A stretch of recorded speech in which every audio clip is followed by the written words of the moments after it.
오늘도 은혜를 사모하여 말씀 앞에 나오신 여러분들을 주님의 이름으로 축복합니다. 오늘은 사무엘상 15장 34절에서 16장 13절까지 플랜 B라는 제목으로 말씀 증가하겠습니다. 어떤 일을 이루기 위해서 세운 최고의 계획을 플랜 A라고 하고, 예상했던 결과가 나오지 않을 때를 대비해서 세워놓는 계획을 플랜 B라고 합니다. 이스라엘 역사에서 사사시대가 끝나갈 때 하나님은 새로운 시대를 위해 사무엘을 준비하셨습니다. 백성들은 사무엘이 늙고 그 아들들은 아버지의 행위를 따르지 않음을 보고 우리도 주변 나라들 같이 왕을 세워달라고 간청했습니다. 백성들은 눈에 보이는 왕의 위엄 있는 모습과 왕이 다스리는 나라 백성들의 화려하고 세상적인 삶이 좋아 보였습니다. 그들처럼 살고 싶어서 왕정제도를 계획했습니다. 그것이 그들의 플랜 A였습니다. 사무엘은 지금까지 하나님이 이스라엘의 왕이 되셔서 지키고 보호해 주셨는데, 이제 하나님을 버리고 사람 왕을 세워달라는 말에 기뻐할 수 없었습니다. 그러나 하나님은 그들의 완악함을 아셨기 때문에 허락해 주십니다. 하나님께 억지로 때를 쓰고 졸라대면 허락하시는 것처럼 보일 때도 있습니다. 그러나 그에 따르는 혹독한 대가는 반드시 치르게 됩니다. 늦더라도 내가 구한 것이 얼마나 큰 악인 것을 깨닫고 하나님의 뜻에 순종할 기회를 주기 위해서입니다. 하나님은 그래도 이스라엘의 왕은 하나님이 세우신다는 것을 가르치시려고 사울을 선택해 놓습니다. 사울은 처음에는 겸손하게 하나님을 의지하며 말씀에 순종하였지만 날이 갈수록 점점 교만해져서 불순종의 길을 가게 됩니다. 블레셋과의 전쟁에서 사무엘 선지자를 기다리지 못하고 제사장이 드려야 할 제사를 자신이 드리는 망령된 일을 하다가 아말렉과의 전쟁에서는 모든 것을 진멸하라는 하나님의 명령을 어기는 데까지 가게 됩니다. 백성들에게 아각 왕을 보여주면서 승리의 영광을 자신이 차지하려 했습니다. 욕심 때문에 살찐 소와 양을 남겨놓고도 하나님께 드릴 제사용이라고 변명했습니다. 사무엘은 하나님은 제사보다 순종을 더 좋아하시고 수양의 기름보다 하나님의 말씀 듣는 것을 더 원하신다고 했습니다. 사울은 자신을 왕으로 세운 것은 하나님이심을 분명히 알았지만 사람을 두려워하여 백성들의 눈치를 더 살폈습니다. 하나님의 능력으로 전쟁에서 이겼지만 모든 영광을 자신이 가로채려고 하였습니다. 하나님은 사울을 왕 삼은 것을 후회하셨습니다. 사무엘 선지자는 근심하며 밤새도록 하나님께 부르짖었습니다. 하나님은 사무엘에게 더 이상 슬퍼하지 말라고 하시며 내게는 플랜 B가 있다고 말씀하십니다. 하나님은 촛대와 기름을 옮기십니다.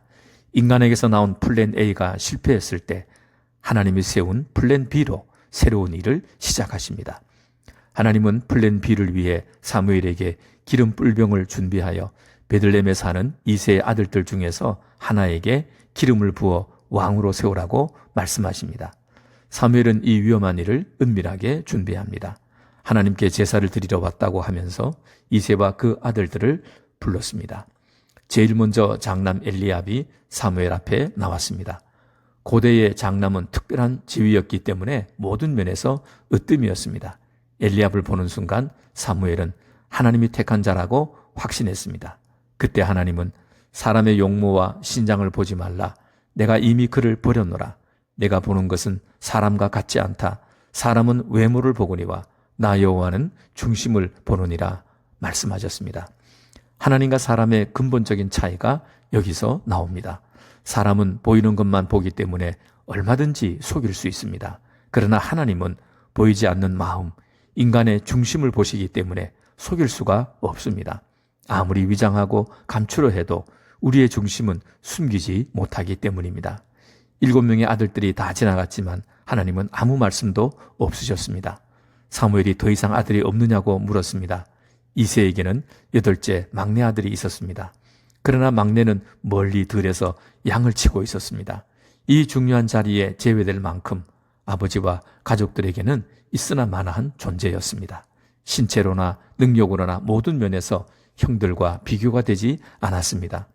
그런데 그것들은 다 중요한 것이 아니었습니다. 왜냐하면 하나님은 중심을 보시기 때문입니다. 집에서 멀리 떨어진 들판에서 양을 치는 것은 종이나 하는 허드렛 일이었습니다. 다윗에게 아무런 기대도 하지 않았던 아버지는 양들이나 보라고 맡겼습니다. 그런데 다윗은 그곳에서 하나님을 만났습니다. 양을 치는 목자의 일은 하나님의 도움이 절대적으로 필요했습니다. 다윗은 날마다 하나님의 이름을 불렀고 도움을 요청했습니다. 푸른 풀밭과 잔잔한 시냇물이 어디에 있는지, 맹수가 양들을 공격할 때 하나님의 능력을 의지하여 싸웠고, 자연 속에서 밤과 낮을 지내며 창조주 하나님의 위대하심을 발견하고 찬송했습니다. 천하다고 아무도 하지 않는 일이었지만 오히려 세상과 떨어진 그곳에서 하나님을 만났고 날마다 교제를 나누며 친밀한 관계가 되었습니다. 하나님을 경외하는 마음, 하나님을 온전히 신뢰하고 의지하는 믿음, 절대적인 순종, 맡은 일에 대한 변함없는 충성과 하나님에 대한 뜨거운 사랑, 다윗의 중심에 하나님이 찾는 마음이 자리 잡게 되었습니다. 우리도 이스라엘 백성들과 사울 왕처럼 나의 생각과 기준을 가지고 플랜 A를 만들었습니다. 세상 사람들이 자랑하는 외모, 물질, 능력, 성공을 가지면 행복하고 멋진 인생을 살게 될 줄 믿었습니다. 우리는 플랜 A를 위해 엄청난 대가를 지불했지만 진정한 성공도 기쁨도 행복도 얻지 못했고 삶은 이전보다 더 피폐해졌고 모든 것은 바닥이 드러나고 말았습니다. 이제 우리에게는 플랜 B가 필요합니다. 그런데 나는 아무것도 할 수 없습니다. 세상이 보는 기준으로는 제로입니다. 그런데 그런 것들은 하나도 중요하지 않습니다. 하나님은 세상의 눈, 사람이 보는 눈과 다르기 때문입니다.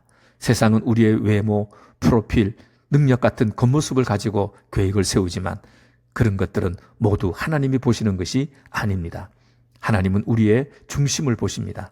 다윗에게서 찾으셨던 하나님을 경외하는 믿음, 하나님을 온전히 신뢰하고 의지하는 마음, 말씀에 대한 절대적인 순종, 맡은 일에 대한 변함없는 충성과 하나님에 대한 사랑. 이런 것들은 가난해도 병들었어도 외모나 학벌이 모자라도 연령과 성별에 관계없이 누구나 가질 수 있습니다. 하나님은 들판에서 양을 치는 어린 다윗에게서 그 중심을 찾지 않으셨습니까? 다윗은 아버지와 형들이 꿈꾸었던 플랜 A는 생각조차 못했습니다. 그러나 하나님의 플랜 B를 통해 성경에서 가장 위대한 왕이 되었고 하나님의 소원을 이루어 드렸습니다. 플랜 A는 소수의 특별한 사람들만 할 수 있습니다. 그러나 하나님이 세우신 플랜 B는 누구든지 가능합니다. 그리고 플랜 B는 하나님이 하시기 때문에 반드시 이루어지고 맙니다. 아직도 플랜 A를 고집하며 그것을 이루려 발부둥치고 있습니까? 플랜 A가 무너졌다고 모든 것이 끝난 것은 아닙니다. 우리에게는 하나님의 플랜 B가 있습니다. 내가 원했고 하고자 했던 플랜 A는 무너질 수밖에 없고 또 무너져야만 합니다. 어쩌면 플랜 A는 플랜 B를 시작하기 위한 준비 과정이었는지도 모릅니다. 하나님이 준비해 놓으신 내 인생의 계획은 플랜 A가 아니라 플랜 B에 있습니다. 세상은 플랜 B를 보지 못하기 때문에 비웃지만 플랜 B는 하나님이 계획하고 이끌기 때문에 반드시 이루어집니다. 하나님은 이제 플랜 B를 가지고 내 인생의 새로운 일을 시작하려고 하십니다. 우리에게는 하나님이 찾으시는 그 중심이 있습니까?